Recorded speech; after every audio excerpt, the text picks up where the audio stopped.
motivated. We all need a little motivation. Money keeping her motivated. We all need a little motivation.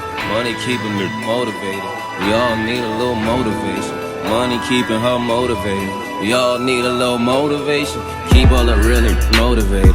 Keep all them little niggas motivated.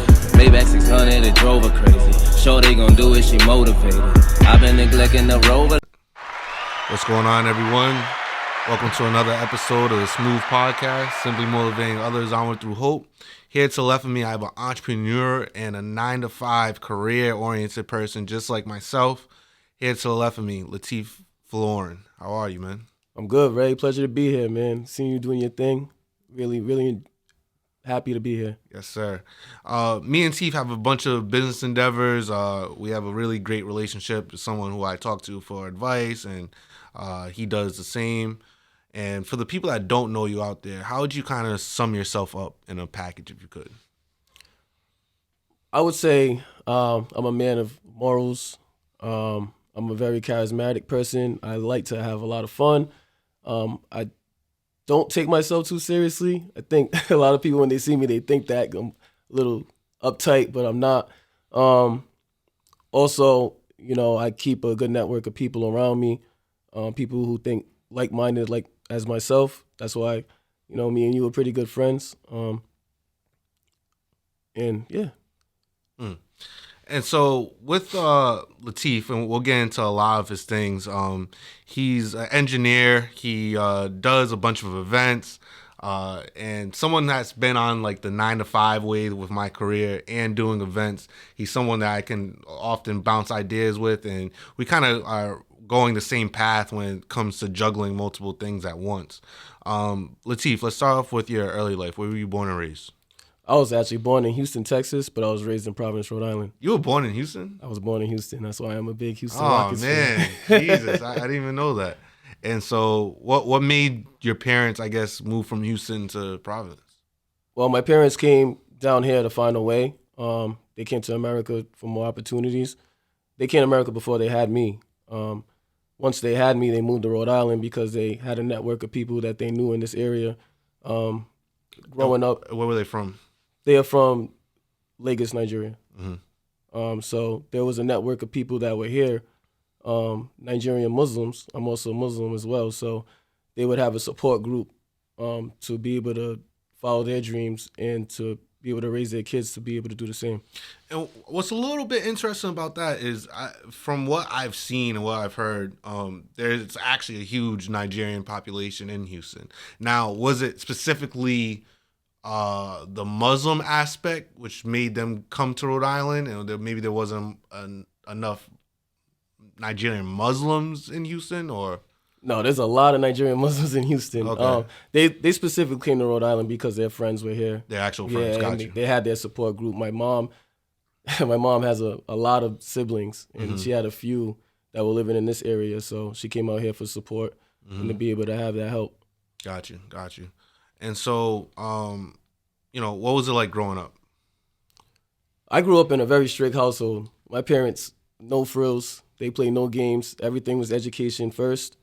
Which it was a struggle at first, but now seeing how I came out, I can thank them for that. Right. Especially knowing how I am, I like to, wander off and do things sometimes. So they kind of gave me a direction. They gave me good discipline, and I thank them for that. But as growing up, I was the oldest of three. I have a younger brother. He's a year younger than me, and I have a younger sister. She's 5 years younger than me, and we're extremely close. Family is extremely important to me. All my cousins, we're deeply close-rooted. We speak every single day, group chats, staying up on what we're doing, making sure that we're all doing something productive. If one of us is slacking off, we're always making sure that we help each other or we're giving each other ideas. We all want to make sure that we're all coming up. So, and, speaking about like being family-oriented, I did a little bit of homework. And what happened as a kid when you watched Free Willy? Oh, man, you did too much digging. Man, I cried to that movie, man. I was sad what they was doing to that whale, man. I felt for that whale. I don't know if it was the background music. I don't know what happened. Michael Jackson singing in the back. I don't know, but I felt it. Tearjerker for me. Tearjerker. My brother definitely told you that. I'm gonna get you back for that shit. That's funny. Okay, so what kind of student were you in middle school, high school? For me, the school system for me was actually it's funny because it was tough for me. The format, the old school format doesn't necessarily work for me. I was always an extremely bright kid. I got good grades, but I, would kind of always lose interest or, not take things too seriously, which my parents would always, have to reinforce. Like you need to get good grades in order to do these things. So as far as school went, I didn't like the old school structure of school, which, I like the fact that with social media, a lot of that is changing now. Mm-hmm. There's a lot of different ways to learn. There's a lot of things that, we learn in basic grade school that aren't necessarily important, in my opinion. We need to instill some things in our children earlier that actually matter in this world, So trust me, if I was learning about finances and actual things that could help me in real life, I would have been a little bit more interested. But for what the work I was given, I got good grades. Yeah. Yeah. So as we said earlier, you're a civil engineer, I believe the title is. And now, can you explain that title a little bit for those like myself who don't really exactly know what that means? Right. So a civil engineer is someone who deals in transportation. They build structures. They design structures. They can also work in construction.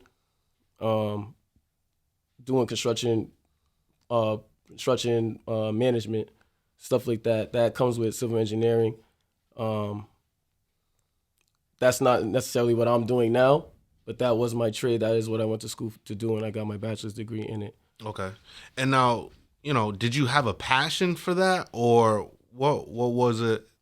What led you down that path instead of like other things?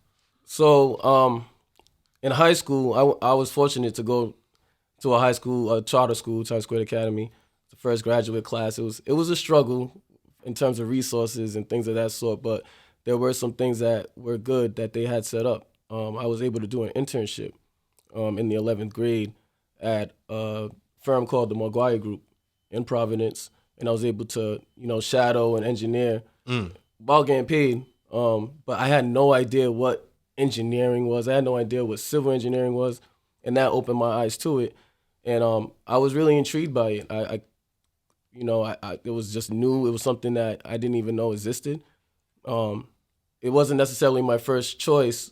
I wanted to be a pharmacist first, but by my second year in college, I fell back and did civil engineering because I really did enjoy that time that I spent in that internship. That's interesting. Like myself, I shadowed my uncle, who's a psychiatrist, for my senior project, and that kind of sparked my career in mental health field extremely, because I got to see him with the patients under their consent, of course, but see them with the patients, see him and as he delegated others and help people, and it was just an amazing feeling that I got from just watching him. That I was like, oh man, I gotta get involved in this. And it's just very interesting how a seed can get planted when you're, in high school that you might not even think is like a big deal, and then it ends up being the shape or the roadmap for the rest of your life. Right. Yeah, that's funny because that wasn't even the only internship I had. I wanted to do pharmacy because I was a pharmacy tech intern at Walgreens down the street from my house. So I saw the money they make. Yeah, right. So that's what initially interested me in that. But when I started doing the schoolwork, I veered off into something else. I got a question for you. Seeing your uncle doing that in his glory and seeing him work, was it because you see someone like yourself being able to do something in that field and you can see yourself through him? That's a deep question. Because he lived in Jersey, right? And when my mom lived in Jersey, my sister and brother lived in Jersey, it was actually like an affluent African-American community, which doesn't exist, in my opinion, in Rhode Island. I'm talking about like a whole town together, / like PG County, Maryland type thing. Yeah. Right. So being over there during summers and stuff like that, I was able to see stuff that I wasn't able to see here or even knew existed. But 100% that definitely was like, oh man, if he can do it, I can do it too. That's dope. And I just always felt like there was more to life because of the fact that my family is spread out to these different places where, if you're kind of in a bubble in Rhode Island sometimes, you think that this is like the only life to live. And it's not until you kind of leave where you're like, oh man, I forgot like this whole other thing exists, On that note, when you graduated from college, like were things the way you planned? Like how are things right after you were done graduating college? It went totally off script. It didn't go as planned at all when I graduated college. It's funny because by the time I graduated, we were in sort of a recession. It was a downturn of the economy. 2008 started, but around 2010, there were no real jobs for civil engineering. There wasn't no development happening. There wasn't no buildings coming up. There weren't no roads being built, things like that. So it was extremely hard to get a job in that field. So I had to make things happen. I took on jobs that didn't require any kind of diploma. I could have did it without going to school. Like what? I did group homes. Mm-hmm. I was doing contracted work, picking up jobs through like Indeed or wow. As a college graduate. As a college graduate. Not just Indeed, but what are those companies called that help you find jobs? Temp work. Yep. I was doing a lot of temp work for maybe 2-3 years. It was a lot, and it put a lot of strain on me. It really really upset me. I was smiling through a lot of despair and just being upset, frustration. I still have these loans to pay back, and I have no job to pay for it. Like, how does this work? Mm-hmm. So I think that was a moment for me to just, I had to go figure it out. Mm-hmm. I had to figure it out while trying as well to still get a job in those fields or something that this diploma can make sense. I had to pick up other things in order to stop, making some money and supporting myself. Mm-hmm. So. And now, during this trying time, is that when you developed like a passion for events and event curation? Right. So I've always been into that. I've always enjoyed going out, and even in college, I was a part of some organizations where we planned events and things like that, and they would be extremely fun. Mm-hmm. But during that time was exactly the reason why I got really into it in terms of trying to make not a living, but it was a hobby, but you're making some money out of it. And it was pretty good, making pretty good money out of it. So, and I really enjoyed doing it. And that is probably something that pushed me more into doing that because it was more of a necessity than a want. A lot of people probably don't know that. Maybe some of my closest friends probably don't know that because I wasn't talking to anybody about my issues. I was just living my life, you know what I mean? Mm-hmm. Which, going back, I wish I did a little bit more of that. Mm-hmm. Everybody's kind of always trying to compare themselves to other people when sometimes you just need to reach out and ask for help or a lending ear so you could speak on some stuff because they could have probably helped me out. They might have knew somebody or they might have been able to just give me some kind of guidance.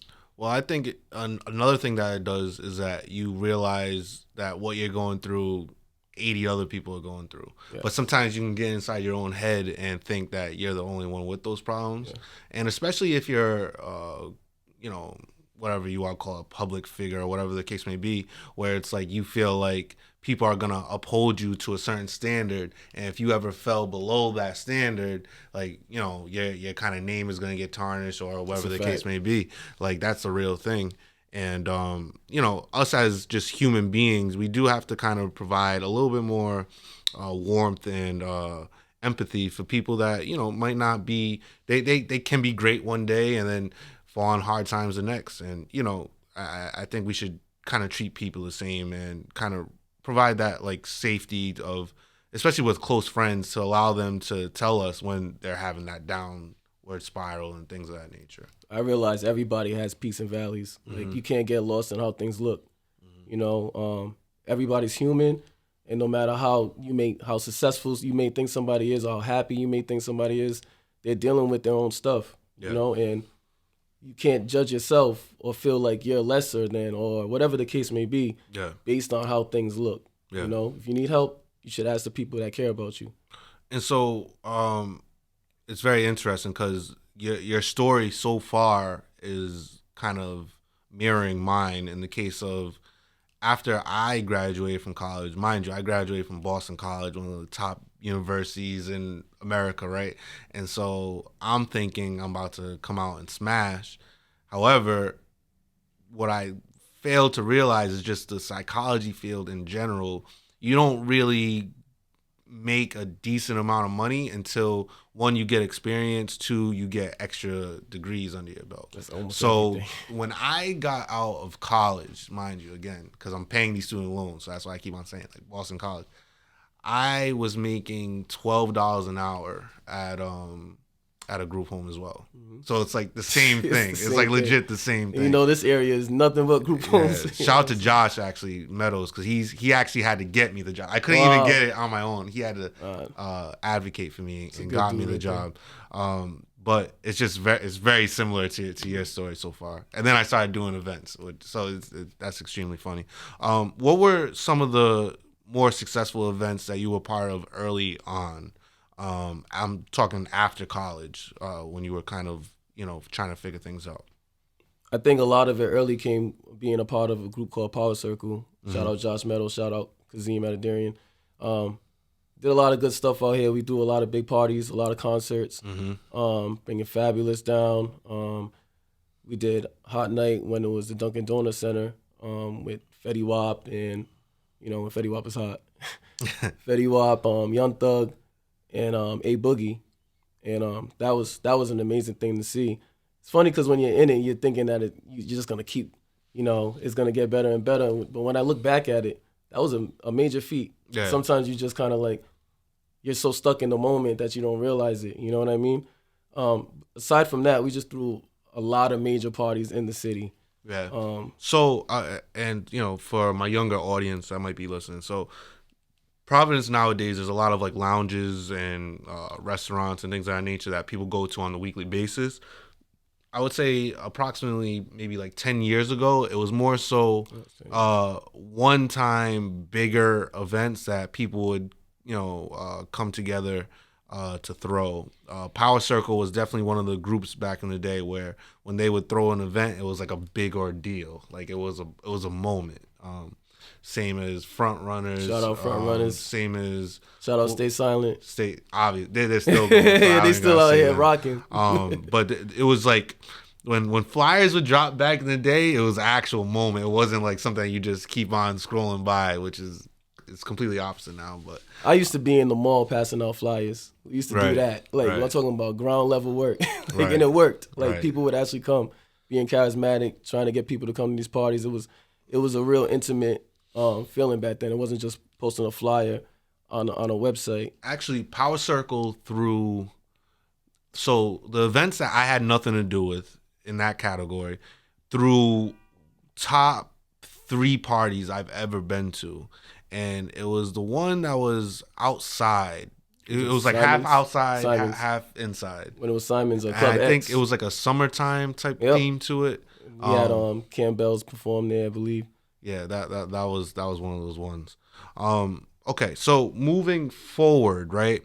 You're, making a little bit of money promoting. You still don't have the job you want. What is your mindset now on like, oh, I have like this degree, like how can I put it to use instead of just going on Indeed doing these odd jobs? So at that moment, I started doing a lot more networking. I started going to meetups in Boston. I started talking to a lot more people who were in those fields. And I eventually got a interview with the state. It's funny because it was the only I applied to hundreds of places, and this was the only one that really responded. And I went in there and said, if I go in there, I'm getting this job. Like it was like life or death for me. To me, not figuratively, you know what I mean? But I went in there and killed that interview. And how now you networking, how did that come about, you applying to that job? Was there any connection with that, or? Well, a friend of mine, his name was Kwame, he put me on to another recruiter, but this time it wasn't a temp job. It was for an actual job. Mm-hmm. And also I did a resume rebuild, and that's how I got the hit on that as well. Gotcha. So I think my resume wasn't really looking like how it needed to look, especially, I had an extensive amount of temp jobs that still fall under the guise of engineering or in similar fields. I was doing surveying in Boston. Like, this is stuff you don't need a degree for, but you do surveying in civil engineering work. You just normally have somebody else doing it. You would have a tech doing it while you the engineer are planning and designing these things. Right. So I'm now that level. Right. So you see how that might have felt, but at the end of the day, I had to do what I had to do, and I did learn a lot doing that. So by the time I became, or the time I was able to land a job in my field or around my field, I was ready. I also probably wasn't ready when I first came out of school. I was very immature, so a lot of these things needed to happen, me falling on my face in order to be the man I am now. Yeah, I agree. What I tell, and my thinking now is like, losses are lessons, right? We've heard that before, but it's really the fact that we have one life to live, so we can have negative things happen to us, and we can just take that as a negative thing happen to us, or we can say, what good can I get from this situation? And 99.9 times out of 100, there is a silver lining of a positive thing that you can get from that situation. And since you only have one life, like, you might as well do that every single time. And it's what you can control. A lot of things are out of your control. What you Right. can control is how you look at it and Right. what you do from there. You know agree. what I mean? Instead of, woe is me, it's what can I do to get out, to make sure this never happens again. Yeah. You know what I mean? And so also, like myself, like I said, this guy mirrors me a lot. I mirror him. The buying a 3-family, can you explain what your thinking was for that, and how, what type of accomplishment that was for you? Well, it's in 2020 I was able to buy my first property. It was a 3-family, and that was extremely important to me, to make sure that the first one was a 3-family. So, with the FHA program, you're able to manipulate it in a little sense. You live in it for a year, you rent the other 2 units out, pretty much pays your rent, or pays your mortgage, and then you move out after a year. That was the plan. Move out after a year, and you can step down. You change the loan from FHA to conventional. Use FHA again as a 2-family, and you live in a duplex. It's funny because it didn't necessarily work that way for me. It's that really works when the economy is advantageous, when the interest rates are in a good space, and the price of homes are lower. Right now, it's ballooned way up. So it's actually probably smarter for me to stay in the loan I'm in because it's a way lower interest rate. Right. But they do have new programs now where you can still put down 5% instead of, the FHA is 3.5%. Now you can do a 5%. So you can still kind of manipulate and do the same thing, and it's not going to hurt your pockets too much if you can afford it. Whereas before you had to do 20% interest rate for something like a multifamily if it's your second home, because that's obviously an investment property. And now with, the investment property, the events, your 9 to 5, what can you say about having multiple sources of income? I think it feels extremely good to know that, if something was to happen with one thing, if there was a pause, or, having a job, you're not in control of, you can get fired any day. You don't own it. So if something was to happen there, you have backup. You position yourself to, be able to do other things, and you want to be able to keep going and have different streams for that reason. You want to add to your portfolio, but you also it's also a safeguard for if something was to go wrong in one of the other streams. So, I'm really, really, really big on not putting too much into having a 9 to 5. I think you should leverage a 9 to 5. You should have a 9 to 5 if you can. If you went to school, you should do the 9 to 5, but you should also do something for yourself because you're in total control of that. My father worked for a boatyard for 17 years. They resold the yard and they fired my dad because he was one of the higher level people and they could just bring in somebody lower that they could pay less. He was victim to that. And I saw that and, you know, it broke my heart for him, but it also taught me a valuable lesson, you know. That can happen to anybody, but I would always want to make sure that I am prepared and set myself up to leverage a job more than they leverage me. And that's the way I choose to look at a job, if you choose to do a job. I also think that what you accept and your stress level and things of that nature, people often, you know, and there's some part right, people often assume that because if you have multiple jobs that you have more stress. But what I've come to realize is I think the stress factor actually balances off, because if I had one job and only one source of income, I would be pretty nervous and pretty scared to kind of do things outside the line or share my input the way I really want to share it, because I can't get fired or I can't get demoted in this one job because that's all I got. But if you have multiple, you're almost allowed to be yourself freely with all aspects of all the incomes that you're getting, because, you know, in the back of your mind, like, if worse comes to worse, I still have these others to fall like back on. Right. Whereas though, you know, in another situation, you don't have that. That's facts. That's facts. That's exactly how you gotta look at it. And I find myself like really, especially like in my career field, I am really like, I don't follow the straight and narrow path. Like, I kind of do things the way I want to do it. And it's more so like people have gravitated towards that, but it's just like, you know, if the worst that they can do is fire you, then, you know, if you have multiple streams, it's like, okay, like, you know, right. I'll work it out. So I think the stress level actually balances out. Now with the events, you know, I think you partnered with a very handsome gentleman to do something called the ORIFEST. Oh yeah, You want to speak a little bit about the ORIFEST? Well, you know, handsome is subjective, but you know, the ORIFEST, me and my man Rayel here, we bounce ideas off each other very often. We are very, very similar in a lot of ways, man. And we always support each other with our individual events, but we felt like it was time to finally do something together. We've always done smaller scale events together. We do our birthday together every year, and it's always a success. But this time around, we decided to make that a festival. We decided to take it to another level. So May 20th, we have the ORIFEST, which the concept behind it is me and Ray, we did a Saturday night at Paris, which we call Aura Saturdays. And, you know, I'm very much into Afrobeat, hip-hop, R&B. Rayel is very much into R&B. His events, for sure, accommodate the Latin crowd as well.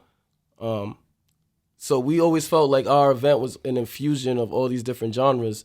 We would have different, diverse people coming to our parties for these reasons. So we wanted to do that on a higher scale.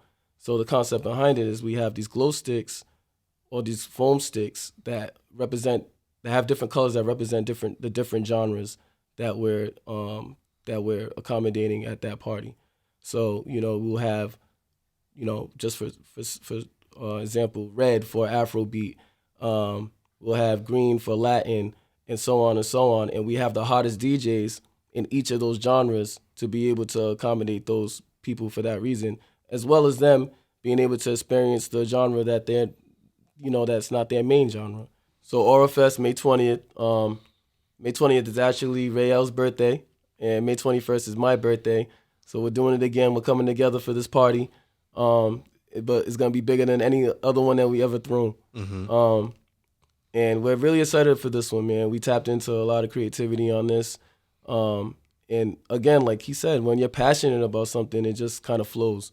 And for this one, we're really kind of passionate about this one, you know, and it shows. You have excitement when you're speaking about it, you know. So I'm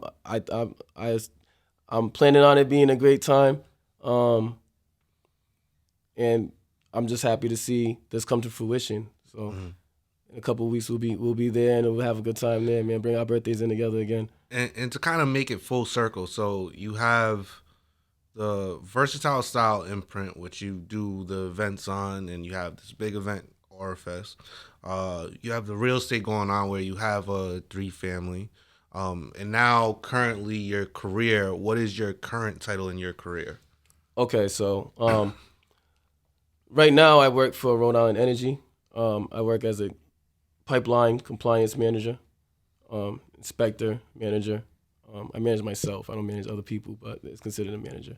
And we pretty much, you know, any new pipeline that goes out into the streets when somebody wants gas or when they need to fix a gas line or, you know, need to do some safety fixes, I make sure that they're doing it to the correct standard. There's a whole procedure that they have to follow, and it's to the book because you're dealing with something extremely dangerous. And my job is to make sure that everything is compliant when those things are being done. Okay. Have some questions for you. How do you measure success? I measure success by, again, success is subjective, but the way I measure it is you have goals and you set them out and you accomplish them. Even if you don't reach the goal, the journey to the goal should land you somewhere in a level where you can it's something to build on. You know, I think staying stagnant is just the opposite of success. So if you're making any kind of movement towards wherever you see yourself being, I think that can be considered a success for you. Now, once you reach that goal, that's when you are successful. You know, so I think that's what it is for me. Would you rather be loved or respected? Respected. And why? I would rather be respected than loved because when you have respect, I feel like, you know, people have to come to you a certain way. Like, they can't just treat you any which way. You can love somebody and still treat them terribly. I don't think you can respect somebody and treat them terribly. So that's my reasoning for it. And respect and love can come together, but it doesn't necessarily have to be the opposite. If you love someone, it doesn't have to come with it. Right. But respect. And now, I know you have more, but if you can narrow down 2 best friends, who would they be? Oh, my best friends, my cousin Jack and Callie. Jack. I think you met him. Mm-hmm. My cousin Jack and my boy Dave Holiday. All right, so if I go up to Jack and I go up to Dave separately and I say, what is the biggest thing that Lateef needs to work on, what would each one of those people tell me? That's a good question.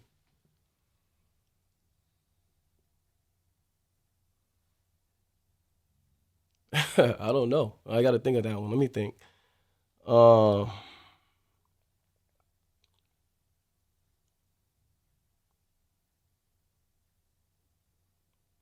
I would say for them, they would tell me to go harder. Both of them. They would tell me to go harder. You know, most of my friends, a lot of them, the ones that really know me, tell me that I don't go hard enough. They see me and they see a lot of potential that I even haven't reached yet, I feel like. And they think that I hold back a little too much. I really believe that. A lot of them tell me that when they see me, oh, T, go hard, you know, you're too humble, or whatever the case may be. And I think that's one thing that they would say, go harder. Mm.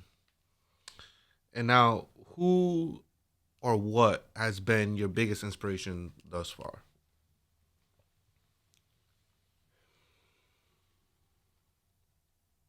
Like locally or just in general? In general. Man, it's LeBron James. LeBron James, okay. LeBron James, man, he's my age. You know, when you talk about success, that's what I look at. Like he has no limits, like, and he shows it, especially with the longevity that he's showing now. I mean, we're in a field where you're old, you get ate up too. You know what I mean? Like with throwing events, you're using your likeness a lot. You know, and so I feel like LeBron is the perfect example of somebody who's successful and someone that I admire. What do you believe in that most people don't? Well, I'm not sure if everyone doesn't believe in this, but I feel like you can bounce back from almost anything, aside from, you know, some kind of criminal activity that society shames you for. I don't want to get into those things, but I think when we're talking about personal things or work-related things, life things, you can pretty much bounce back from anything if you really put your mind to it and you put the work in to do it. I'm talking about, you know, relationships. I'm talking about, you know, injuries, anything, you know. Like you said, we only have one life to live, so you would want to feel that way. I don't know if everyone feels that way, though, you know. So I truly do believe that, and I'm seeing that. It's funny when you look at social media and you see how a lot of these celebrities go through some stuff, and you're like, no way they come back from that. They've been canceled or whatever the case may be. Go away for a little bit of time, do some self-work, come back a better person, and people will forgive you. And you, first and foremost, have to forgive yourself and believe in yourself, and then you can go from there. Who are the top 5 artists that are in your rotation right now? Burna Boy, Davido.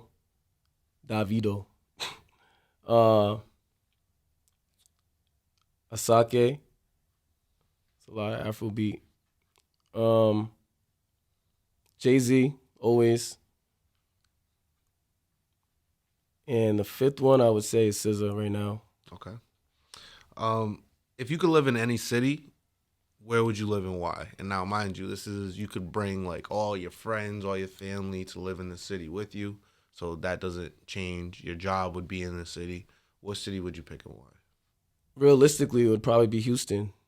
I say Houston because I feel like there'll be a lot of like-minded people there. I mean, just for financial smart reasons, I would say Houston because the taxes are more advantageous over there. The homes cost less than this area, and it's more spacious. The weather depends. It depends if you like hot weather or not, but ultimately it's pretty good all year round. More diverse. You know, there's more people of color doing well, which I really like to see. In Rhode Island, we have a good amount of those as well, but I would like to see a lot more. Right. And again, I would like to see more communities, gated communities. I would like to see more communities with ethnic people living in them, controlling them politically, you know, just in general, having some real say in this world. You know, having money is one thing, but if you don't have a community, you're really just, you know, you're just a point. You're not aligned. Like you need to have a community in order to make real change. So I would love to see it in Rhode Island someday. Maybe anything's possible. So, you know, a lot of us are doing pretty well. It would have to take, you know, getting together in a real conversation. It's not going to just happen. Like it has to be intentional. Like, right. Let's build here and all live here. You know what I mean? And you know, you're now controlling things. You're now, you know, you're whatever. When it comes to police, when it comes to politicians, they'll do things more for you because they're now really serving you. You know. So, when it's all said and done, how would you like to be remembered? Wow, that's a good question. When it's all said and done, I would like to be remembered as a person that brought people joy, came on this earth and really, you know, made some kind of impact in some way. You know, whether it be on my family, whether it be on the community. You know, everywhere I live, I would hope to have some kind of impact on that community in some way. You know, I don't really necessarily do things for recognition, but to know if my name was brought up, oh yeah, he definitely helped build that, or he created this, or, you know, I always remembered him to be this way. If those things are positive, there's not really much more you can really ask for, you know? So I would want to be remembered as someone who perseveres, who treats people well, someone who's well respected. You know what I mean? Like, when you talk about that respect thing, it's important to me.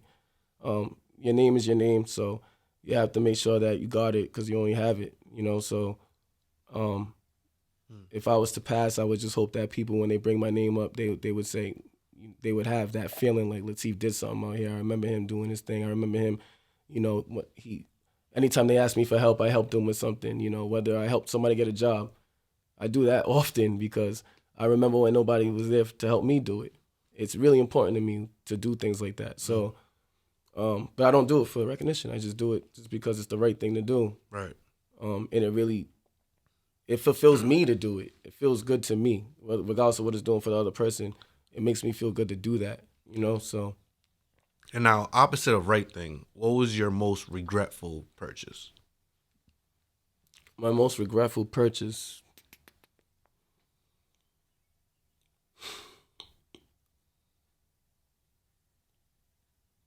I don't know if I regret purchasing anything.